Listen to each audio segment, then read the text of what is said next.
The crystal champagne flutes clinked mockingly as I balanced them on my silver tray, weaving through the crowd of Silicon Valley's elite gathered at my sister Diana's new $20 million mansion. My mother's words from earlier still rang in my ears. Well, Rebecca, since you chose to waste your inheritance on that ridiculous research project, you might as well make yourself useful tonight.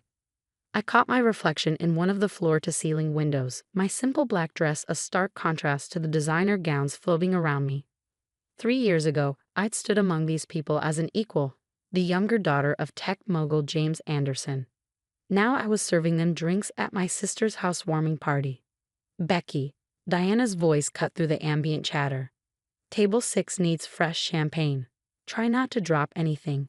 These glasses cost more than you make in a month. I bit back a retort, remembering why I was really here. Tonight wasn't about Diana's smug superiority or our mother's disappointment. It was about the leather-bound journal hidden in my car and the truth that would change everything. At least someone finally found their true calling, I heard Diana tell her group of socialite friends as I passed. I mean, after she blew through her trust fund on that crazy DNA research project, honestly, serving drinks suits her better. If they only knew that my crazy research had led me to discover our family's biggest secret, one that our parents had kept buried for 30 years. The invitation to Diana's housewarming party had arrived last week, its gold embossing and heavy cardstock screaming old money.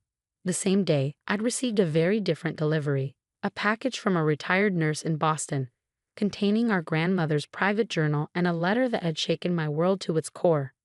Your sister seems to be enjoying herself, a quiet voice said beside me. I turned to find Thomas Chen, my grandmother's former attorney, watching the scene with thoughtful eyes. Right on schedule. She always does, I replied softly.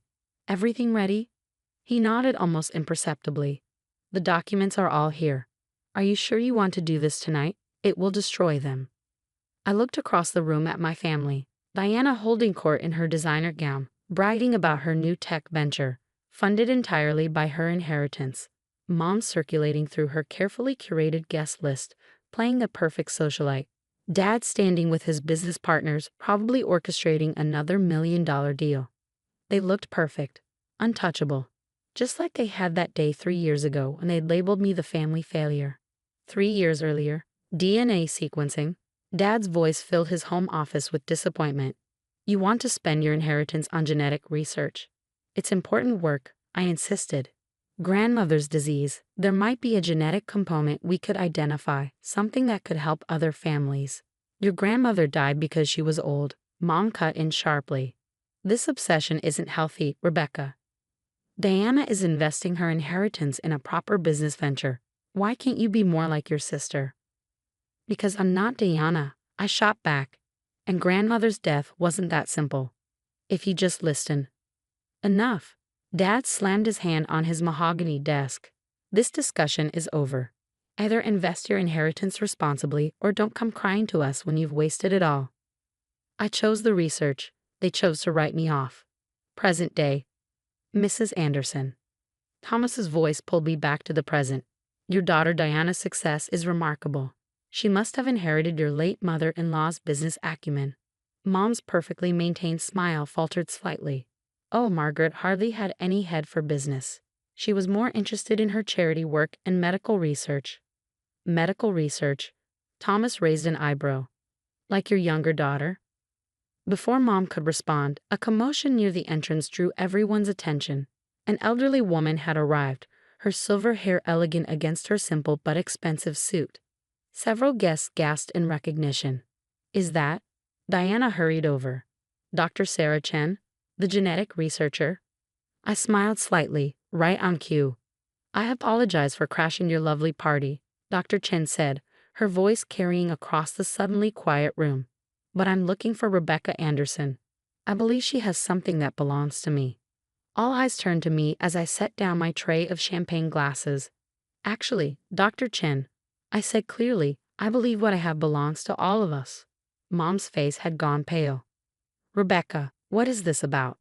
I pulled out grandmother's journal, its worn leather familiar under my fingers. It's about the truth, Mom. About why grandmother really died. About the Anderson family's biggest secret. Dad stepped forward, his face darkening. Whatever you think you know. I know everything, I cut him off. About the experimental treatment trials in 1992. About the cover-up. About my real mother. The crystal champagne glass slipped from Diana's hand, shattering on the marble floor. I opened the journal to its last entry, my voice steady as I began to read. My dearest granddaughter Rebecca, if you're reading this, then you finally discovered what your father has tried so hard to hide. The truth about your birth, about your real mother, and about why I've left you the key to everything. The room erupted in chaos as I continued reading. 30 years of carefully constructed lies were about to unravel, and this was just the beginning. The words from grandmother's journal hung in the air like smoke, suffocating in their implications. Diana was the first to recover, her perfectly glossed lips curling into a sneer. This is ridiculous, she spat. Another one of your desperate attempts for attention. First the DNA research, now this. But our mother's face told a different story. She'd sunk into the nearest chair, her usual poise shattered. James, she whispered to our father, she found Margaret's journal. Dad's attempt at damage control was immediate. I apologize, everyone, he announced to the stunned party guests. My daughter has been struggling with personal issues. Perhaps we should. Perhaps, Dr. Sarah Chen's voice cut through his smoothly. We should discuss the clinical trials at Boston Memorial Hospital in 1992. The ones you helped cover up, Mr. Anderson. The color drained from Dad's face. I continued reading from the journal. James will tell you it was an accident, that Sarah Chen's death during the experimental treatment was unavoidable. He'll never admit that he altered the trial data, buried the evidence that could have saved others. He'll never tell you that Sarah was more than just a researcher, she was your mother. Stop this nonsense immediately, Dad thundered, but his usual authority was cracked by panic. Thomas Chen stepped forward, removing documents from his briefcase. I have here the original trial records, DNA test results, and a letter from Margaret Anderson detailing everything. Your grandmother was quite thorough, Rebecca. The story spilled out like blood from a long festering wound. Sarah Chen, a brilliant genetic researcher, had been working on revolutionary treatment protocols when she discovered she was pregnant. My father, then a rising pharmaceutical executive, had been funding her research and having an affair with her. When the trial results showed dangerous side effects, Dad had buried the reports to protect his company's stock price. Sarah had threatened to expose everything. 3 days later, she died during a routine procedure, leaving behind a newborn baby. Me. Grandmother knew, I said quietly, watching my father's empire of lies crumble. She found out everything while investigating the trial deaths, but instead of exposing you, she made a deal. She'd stay quiet if you adopted her granddaughter. Me? Diana's face had turned an interesting shade of green. No, this isn't, we're not. Not what, Diana? Not actually sisters. That's right, and grandmother's fortune, the one you've been so proudly spending, it was never meant for you. Thomas Chen produced another document, Margaret Anderson's real will, written before her death. She left everything to Rebecca, Sarah Chen's daughter and her only biological grandchild. The room erupted in chaos. Mom had started sobbing, decades of perfectly maintained secrets dissolving in her expensive mascara. Diana was screaming about lawyers and rights. But Dad just stood there, finally facing the truth he'd buried for 30 years. Why now? He asked hoarsely. Why like this?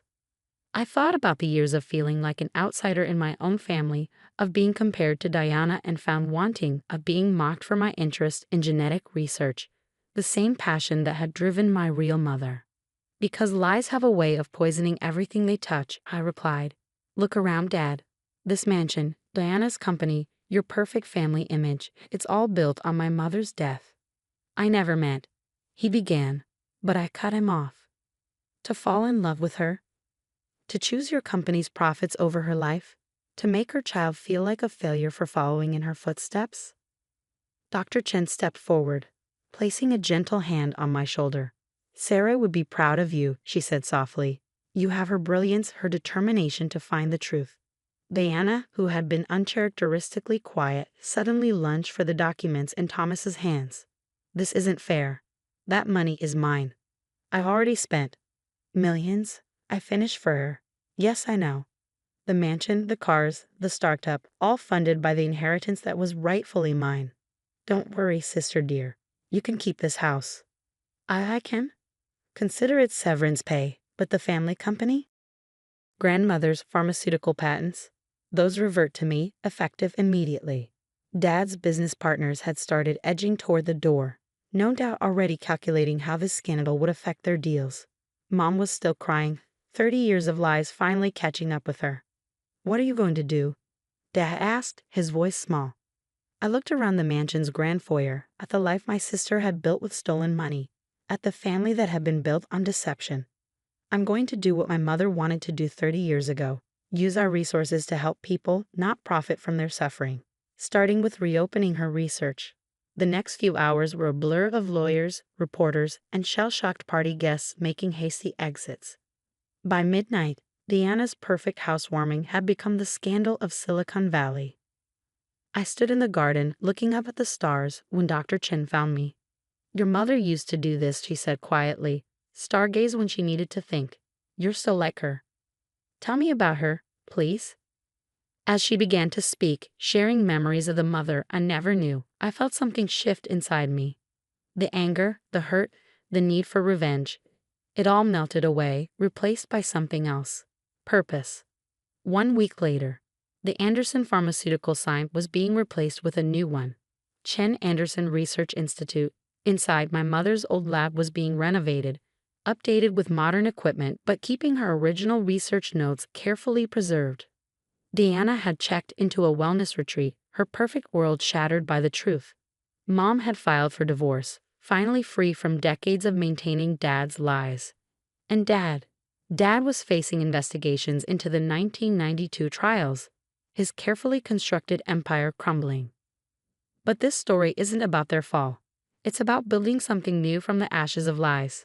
About a daughter discovering her true inheritance, not money or mansions, but a legacy of brilliant research and unwavering pursuit of truth.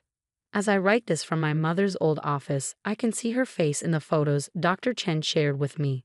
The same determined set of her jaw, the same passionate gleam in her eyes when discussing her work.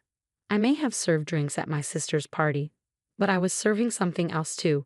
Justice, truth, and the promise I made to 2 remarkable women, my mother and my grandmother. Sometimes the greatest revenge isn't in destroying what others have built, but in building what they tried to prevent. My mother's research continues through me, and this time, no one will bury the truth.